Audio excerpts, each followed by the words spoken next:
Hello guys, welcome to back my YouTube channel Nursing Bait. Before starting video, firstly subscribe my channel and press the bell icon for upcoming video.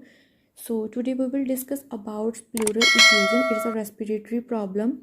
In this, I will elaborate its definition, sign and symptoms, causative factor, management and nursing management. What is pleural effusion? Pleural effusion is a collection of abnormal amount of fluid in the pleural space. It means pleural space में क्या हो जाती है, fluid की amount abnormal हो जाती है, means collection of the fluid in the pleural space. What is the classification of pleural effusion? There is two type: transductive effusion and exudative effusion. First one is transductive effusion. It is also known as hydrostatic. Occur primarily is non-inflammatory condition is an accumulation of low protein, low cell count fluid. Transudative effusion को हम हाइड्रोस्टेसिस भी कहते हैं और ये non inflammatory condition होती है. इसमें लो प्रोटीन और लो सेल काउंट की अकमुलेशन हो जाती है बॉडी में. Next second one is exudative effusion. It is an occur an area of inflammation. It is an accumulation of high protein. It's result from increased capillary permeability characteristic of inflammatory reaction. ये ट्रांसड्यूटिव से opposite है. इसमें inflammatory है और उसमें क्या थी, non inflammatory condition थी. और इसमें हाई प्रोटीन है और ट्रांसड्यूटिव में क्या था, लो प्रोटीन. इट रिजल्ट फ्रॉम इसमें क्या हो जाएगी, जो कैपिलरीज परमेबिलिटी है वो इंक्रीज हो जाएगी और पेशेंट को इन्फ्लामेटरी रिएक्शन होगी. कैपिलरी परमेबिलिटी क्या होती है, द प्रॉपर्टी और capillaries wall to allow the selective fluid of substance and cell into and out of the vessels. Capillary permeability क्या होती है कि एक प्रॉपर्टी और एक कैपेसिटी होती है किसकी, वॉल्स की. वो अलाउ करती है सिलेक्टिव फ्लूइड ऑफ सब्सटेंसेस और सेल्स को इन और आउट करने में वेसल्स के through. Next is aetiological factor. The first one is disseminated cancer, lymphoma, pleural pulmonary infection, pneumonia, heart failure, cirrhosis of liver, nephrotic syndrome, other conditions, systematic lupus and peritoneal dialysis. First is disseminated cancer. Cancerous tumor has spread from the site of original growth to the secondary site. Disseminated cancer जो tumour होती है वो spread होती है one side से दूसरी side, means secondary side, उसे हम कहते हैं secondary side and it is called disseminated cancer. Disseminated cancer के साथ भी पेशेंट को प्लूरल कैविटी में फ्लूइड की अकमुलेशन हो सकती है. What is the meaning of lymphoma? Lymphoma means cancer of lymphatic system, means cancer of the lymph node. इसमें क्या होगा कि पेशेंट को लिम्फोमा, जब पेशेंट की बॉडी में लिम्फोमा की प्रॉब्लम हो तो पेशेंट को प्लूरल कैविटी में, जो लंग्स की प्लूरल कैविटी होती है उसमें इन्फेक्शन हो जाती है. इन्फेक्शन के साथ क्या होगा, accumulation of the fluid. Next is heart failure. Heart failure के कारण भी पेशेंट को प्लूरल इन्फ्यूजन की प्रॉब्लम हो सकती है, accumulation of fluid in the pleural cavity.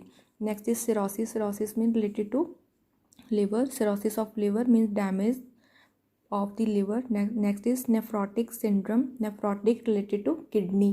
Kidney में क्या होगा कि जो वेस्टेज प्रोडक्ट होते हैं, अगर नॉर्मली तो वो बॉडी से बाहर एलिमिनेट हो जाते हैं, बट अगर प्रॉब्लम हो किडनी में, नेफ्रोटिक सिंड्रोम हो, तो वेस्टेज प्रोडक्ट जो होते हैं वो एलिमिनेट नहीं होते, बॉडी में स्टक हो जाते हैं. उसके कारण पेशेंट को इन्फेक्शन होगी, इन्फ्लामेशन होगी और प्लूरल कैविटी होती है उसमें अकमुलेशन हो सकती है फ्लूइड की.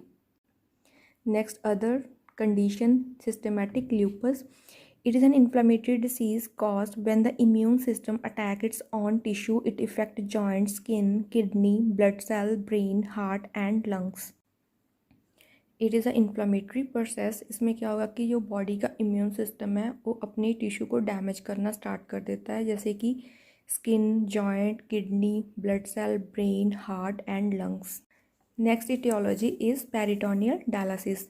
Peritoneal dialysis is the way to remove wastage product from the blood when kidney can't adequately do the function.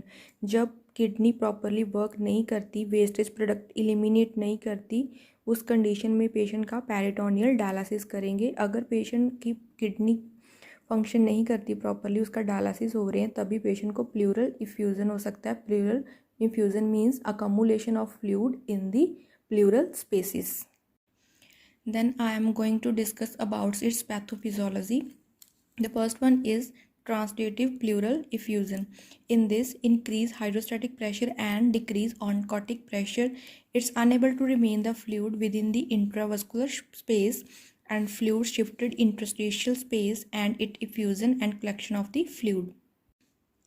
Translative pleural effusion में क्या होगा कि अगर हाइड्रोस्टैटिक प्रेशर इंक्रीज़ हो जाएगा और ऑनकोटिक प्रेशर डिक्रीज़ होगा तो फ्लूइड की जो अमाउंट है वो इंक्रीज़ हो जाएगी, mean accumulation of the fluid in the pleural space.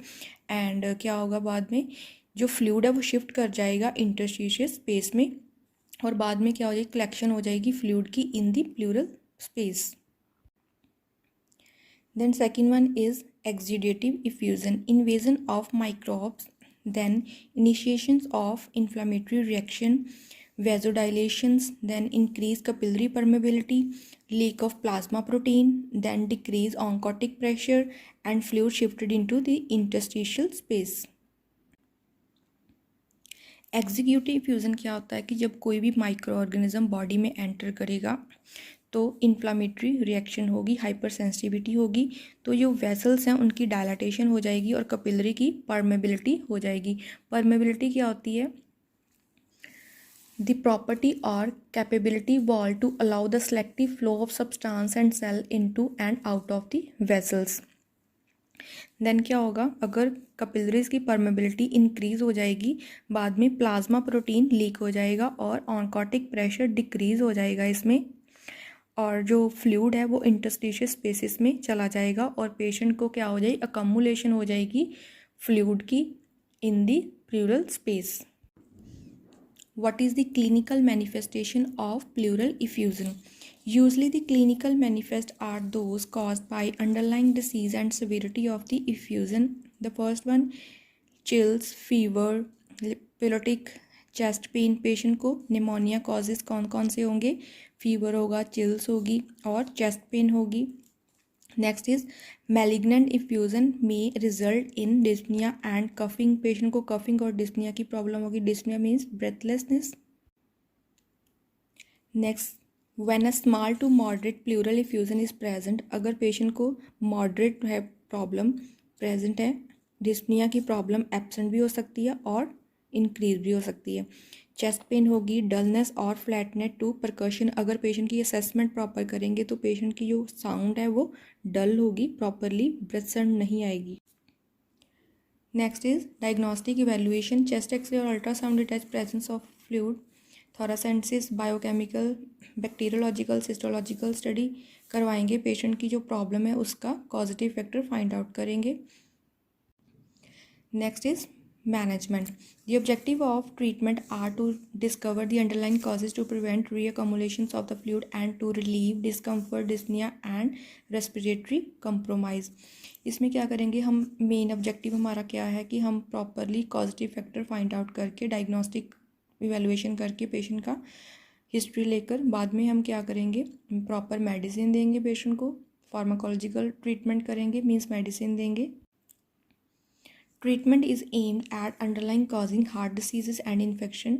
थोरासेंसिस is done to remove fluid, collect and specimen and relieve dyspnea. Patient का थोरासेंसिस प्रोसीजर करवाएंगे ताकि जो फ्लूइड है अकमुलेट हुआ है वो बॉडी से आउट हो जाए। For malignance infusion, chest tube drainage, radiation, chemotherapy, surgical pleurectomy, peritoneal shunt and pleurodesis. इसमें क्या करेंगे, चेस्ट ट्यूब ड्रेनेज करेंगे, रेडिएशन थेरेपी देंगे पेशेंट को, अगर कैंसरस प्रॉब्लम है तो पेशेंट को रेडिएशन थेरेपी देंगे, कीमोथेरेपी देंगे, सर्जरी करवाएंगे पेशेंट की, removal of the pleural space. अगर पेशेंट की प्रॉब्लम वर्स हो रही है, मेडिकल से नई प्रॉब्लम करेक्ट हो रही, तो हम पेशेंट की सर्जरी कर सकते हैं। Next is nursing assessment. First one is history collection. Under this, past history, present complaints, family history, sedentary lifestyle. Patient की पास्ट हिस्ट्री कलेक्ट करेंगे, पेशेंट को पहले कोई प्रॉब्लम तो नहीं है, डाटा पहले अगर पेशेंट को पहले कोई प्रॉब्लम है, मेडिकल हिस्ट्री है, तो फिर हम उसको ट्रीट करेंगे। प्रेजेंट कंप्लेंट, पेशेंट जब हॉस्पिटलाइज होता है तो किस प्रॉब्लम किस चीज़ कंप्लेंट के साथ एंटर हुआ था। फैमिली हिस्ट्री, पेशेंट की जो प्रॉब्लम है हेरिडिटरी तो नहीं है। सेडेंट्री लाइफस्टाइल, पेशेंट की जो लाइफस्टाइल है वो कैसी है।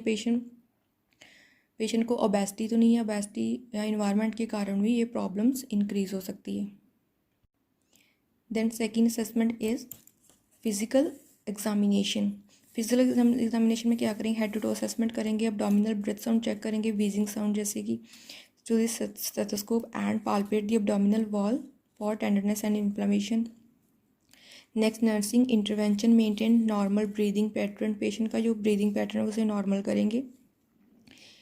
Institute treatment to resolve the underlying causes and order, assist with thoracentesis. अगर थोरासेंटिसिस की पेशेंट को नीड है तो पेशेंट का थोरासेंटिसिस प्रोसीजर करेंगे।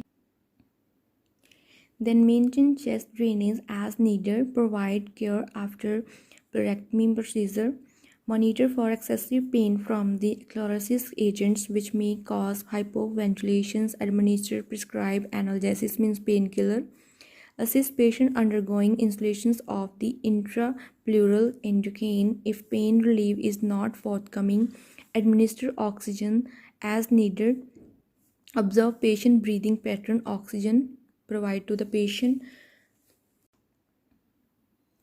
So guys, it's all about my topic. Today I discussed about pleural effusion, its definition, causative factors, signs and symptoms, diagnostic evaluation, assessment and medical management. So I hope you understood my topic. If any query related to my topic, then ask me in comment box.